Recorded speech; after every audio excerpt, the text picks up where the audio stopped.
Hola chicos, vengo a hablarles ahora del territorio espacial de los estados. Esta es la tercera vez que hago este video, pueden creerlo. La primera vez solo había tomado una foto y no estaba en video. La segunda vez lo hice con mi pantalón de la pijama y en el primer encuadre que hice de prueba no salía. Y después cuando miro el video sí salía la pijama, así que desechado. Y bueno, esta es la tercera vez, veremos qué tal me va en este y si no ya se va como se va. Y vamos a hablar de los límites espaciales. No se trata exactamente de los límites en el espacio, sino los límites en cuanto a cualquier espacio que un estado tiene. Y vamos a decir que existen dos cosas distintas que tenemos que definir. La primera es un límite y la segunda es una frontera. Resulta que la frontera no es más que lo que hay contiguo al límite, es decir, que se establece una frontera donde normalmente se cobran impuestos, se establecen aduanas y todo, y está contiguo a ese límite.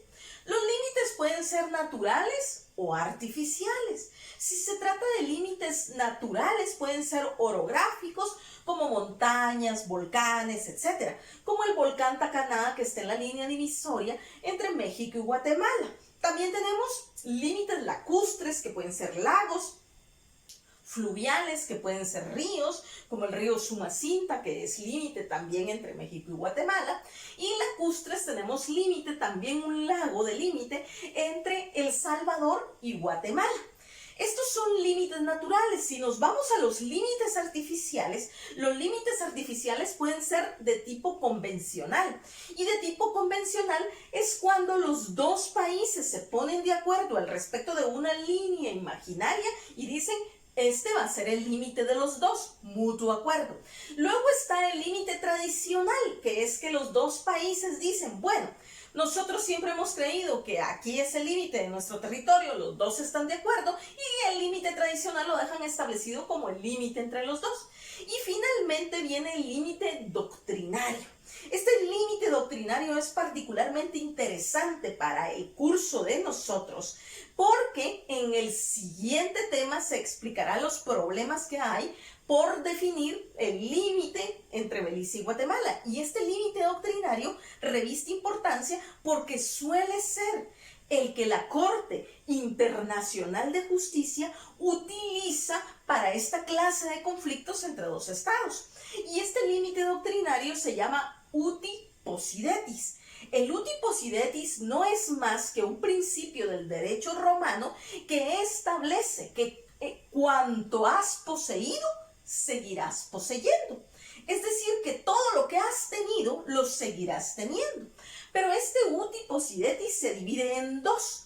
Uno es el uti possidetis de facto, es decir, la posesión que tengo del territorio de hecho, como Belice, que puede decir: yo de hecho siempre he gobernado este territorio.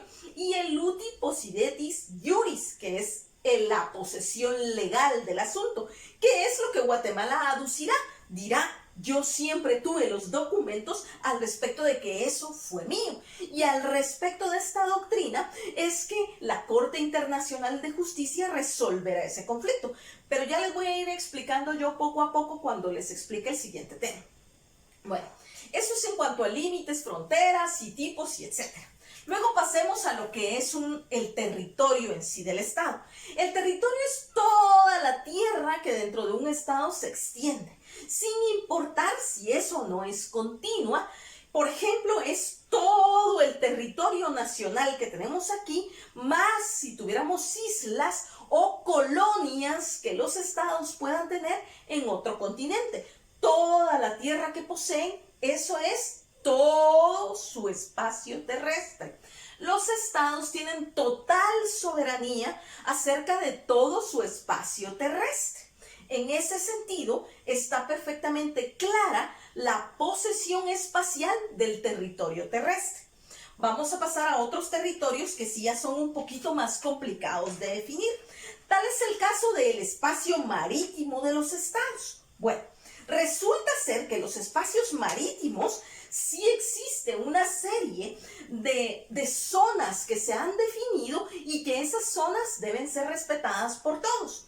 La CONVEMAR, que es el convenio internacional firmado ante Naciones Unidas por todas las naciones al respecto de los derechos del mar, establece distintas zonas que se tienen que definir para establecer el territorio marítimo de un estado.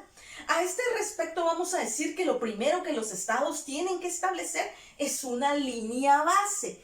La línea base a partir de la cual se va a empezar a medir los territorios suele ponerse si el estado tiene un pedazo que sale un poquito más que los otros, suele ahí poner su línea base y la línea base se extiende en toda la forma que el estado tenga.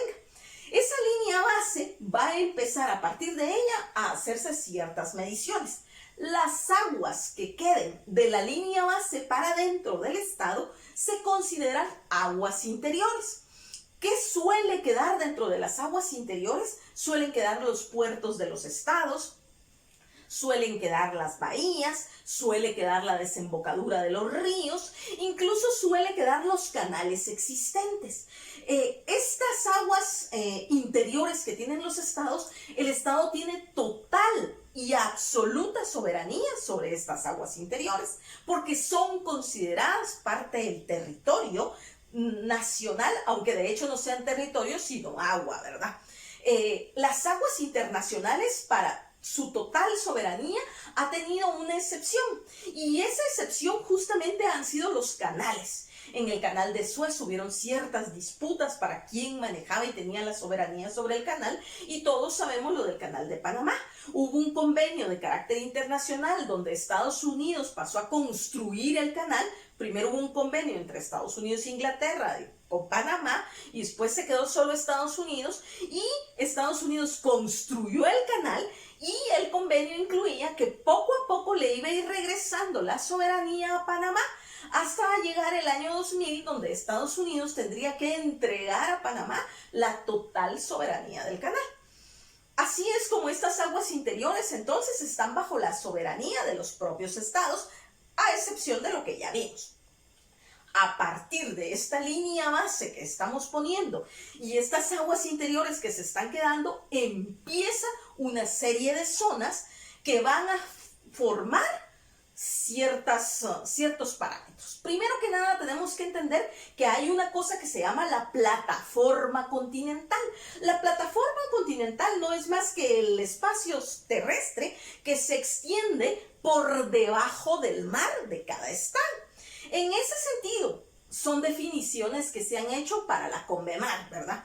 Entonces, en ese sentido, la plataforma continental de cada estado a la que estado tiene derecho no puede medir más de 200 millas náuticas, pero esas 200 millas náuticas están divididas de la siguiente manera. Primero que nada, encontramos una cosa que se llama zona de mar territorial. En la zona del mar territorial, el Estado tiene plena soberanía sobre ese mar territorial. Puede ejercer cualquier tipo de actividad y tiene una sola excepción, la soberanía, en esta zona de mar territorial. Y la excepción a la soberanía es el paso inocente. El paso inocente no es más que cuando un buque sin ánimo de guerra, sino con ánimo de paz, va a utilizar ese espacio de mar para trasladarse de un lugar a otro. No viene hacia este estado, sino va hacia otro estado y solo lo utiliza para cruzarse. Pide autorización y debe ser permitido para que se sepa que va a cruzar, pero va a ser un paso inocente. Es la única excepción a la soberanía que tiene esta zona de mar territorial. Seguido al mar territorial tenemos lo que se le llama zona contigua. La zona contigua está obviamente a continuación de la zona de mar territorial. Esta zona contigua está específicamente para que el Estado imponga algunas sanciones, cobre aranceles aduaneros, con distintas naves que se cruzan por ahí, se cobran impuestos y distinto tipo de cosas, ¿verdad?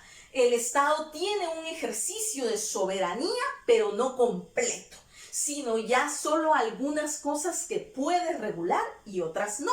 Sin embargo, sobre esta zona también puede utilizar los recursos naturales de esa zona. Tanto la zona de mar territorial como la zona de mar contiguo juntas no pueden medir más de 24 millas náuticas y separadas ninguna de ellas puede medir más de 12 millas náuticas. Después de estas dos zonas pasamos a lo que se llama zona de explotación económica. Esta zona de explotación económica es básicamente donde los estados tienen únicamente soberanía económica.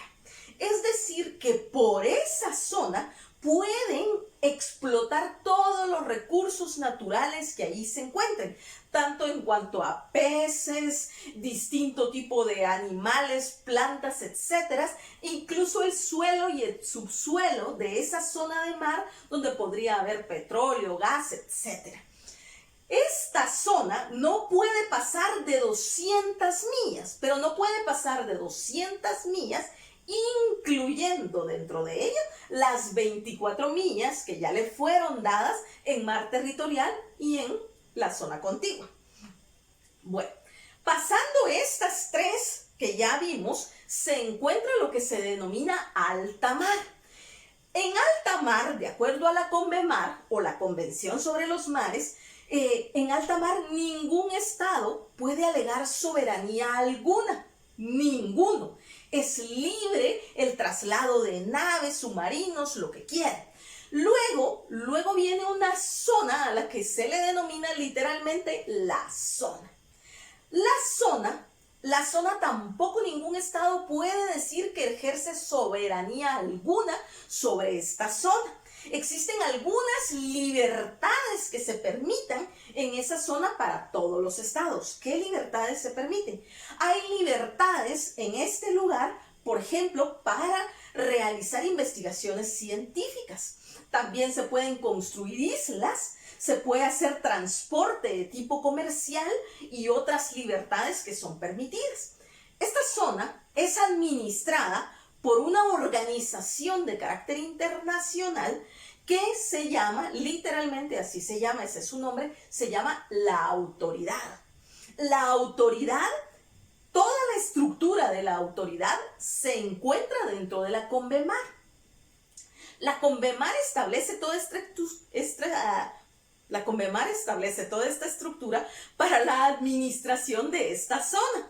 Y la administración de esta zona, este órgano, está constituido, esta institución tiene distintos órganos. Entre los órganos que se dedican entre administrar y más o menos legislar para la zona, se encuentran la asamblea, el consejo, la secretaría y la empresa. El quinto órgano de la autoridad es nada menos que el Tribunal del Mar. El Tribunal del Mar es donde cualquier problema que existe entre dos naciones acerca de una disputa en la zona se resuelve. Sin embargo, la autoridad privilegia cualquier tipo de arreglo administrativo o de tipo arbitral antes de llegar al Tribunal del Mar. Es en ese sentido que se puede empezar planteando cualquier tipo de problema que se haya tenido en las Naciones Unidas para que sea dirimido administrativamente.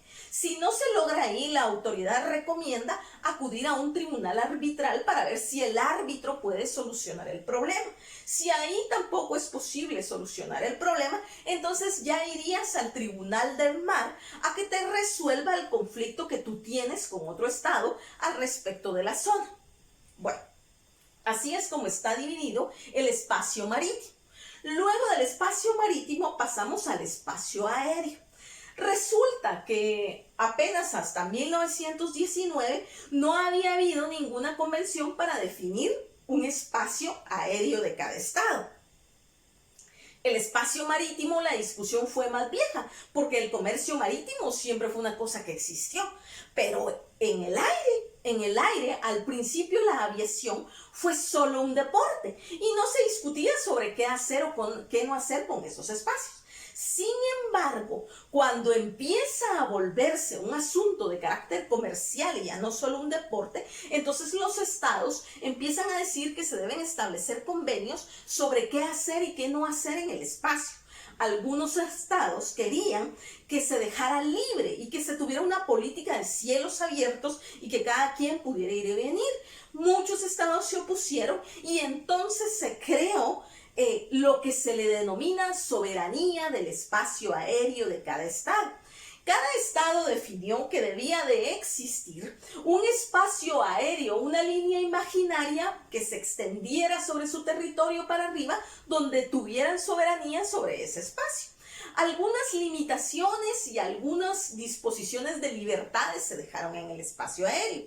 Existen libertades técnicas y libertades comerciales. Entre las libertades técnicas, que son muy importantes, es que si una aeronave que no tiene permiso para estar en nuestro espacio aéreo tiene algún desperfecto mecánico y necesita entrar a nuestro espacio aéreo o incluso aterrizar de emergencia, el Estado debe permitirse.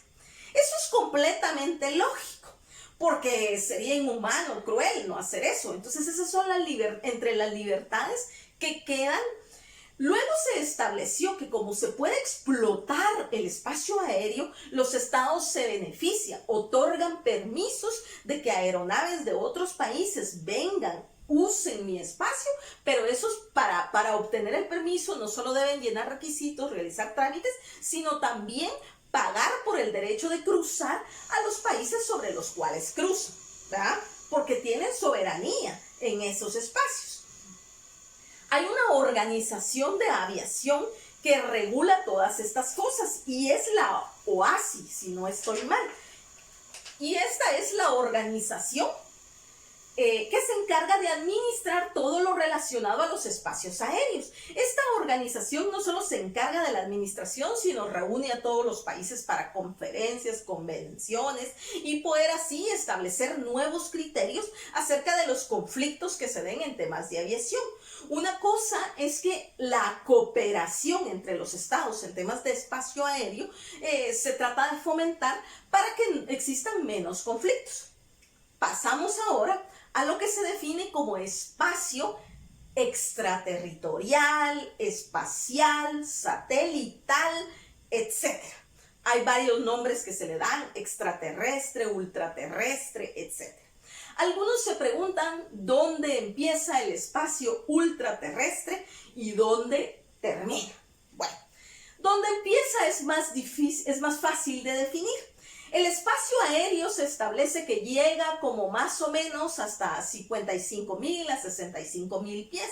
Y el espacio extraterrestre, algunos dicen que empieza más o menos a 90,000 pies, otros dicen que empieza donde ya no existe oxígeno. En fin, son cosas que están en discusión porque el derecho internacional público al respecto del espacio satelital o extraterrestre aún está en movimiento, aún se está construyendo, no es una materia completamente definida. Sin embargo, hay algunas cosas que ya se están definiendo. Por ejemplo, ya se definió que de acuerdo a los ángulos y las distancias que deben existir entre un satélite y otro satélite, el total de satélites que podrá orbitar alrededor de la Tierra será 180 nada más. En ese sentido, ya que hay un límite y el recurso es limitado, hay un límite sobre ese recurso, las naciones quieren asegurarse de tener todos beneficios más o menos iguales. Es decir, hay naciones con un poderío tecnológico y económico muchísimo mayor que podrán tener muchísimos más satélites. Pero ¿eso qué significará para los otros? Entonces los otros hacen negociaciones para que esos satélites que otros países pueden poner en órbita sean de beneficio colectivo para todos. ¿Qué otras cosas se discuten? En algunos momentos se empieza a discutir qué vamos a hacer con la basura espacial. Cuando se genere basura espacial, ¿qué vamos a hacer? ¿Quién es el responsable? ¿Dónde la vamos a poner? Y también se discute sobre la cooperación entre los países para temas de rescate de aeronaves, rescate de astronautas, etc. También ya se dio la discusión al respecto de si un pedazo de satélite cae en mi país y le hace daño a personas. ¿Qué hago? ¿Dónde voy? ¿A quién le reclamo esos daños y perjuicios? Se ha definido que la persona que ha sido dañada por esa, su estado debe representarlo y reclamarle al estado dueño de un satélite.